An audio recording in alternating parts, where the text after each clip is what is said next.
අපි යනවා පන්සල්. කැලණියේ අපි හැම පොයටම යනවා. මොකද මේ කට්ටිය? දැන් එතකොට මේ නන්දල යන්නේ කොහෙද? අපි යනවා බෙල්ලන්විල. අපි හැම පොයකටම යනවා. දැන් ඔය ළමයි පන්සල් යන්නේ නැද්ද? පිනක් දහමක් එහෙම කරගන්න. ඒකනේ. බලන්නකෝ අපේ ළමයි.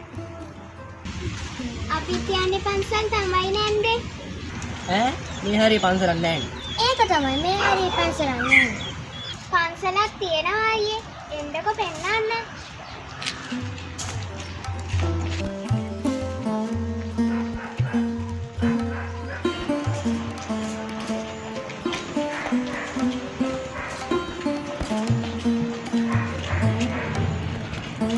මෙන්න නන්දේ අපේ පන්සල.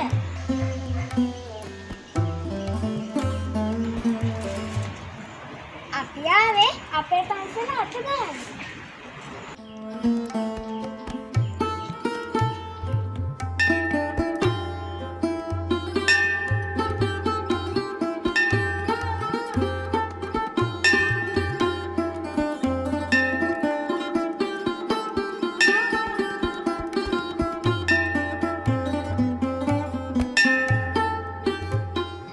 බුදුන්ගේ අනුරුවක් වැඩ හිටින හැමතැනම අපිට පන්සලක්.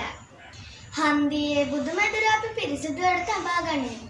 හේ යතුරු යදම් දොරවන්නේ ඉල්ලීම.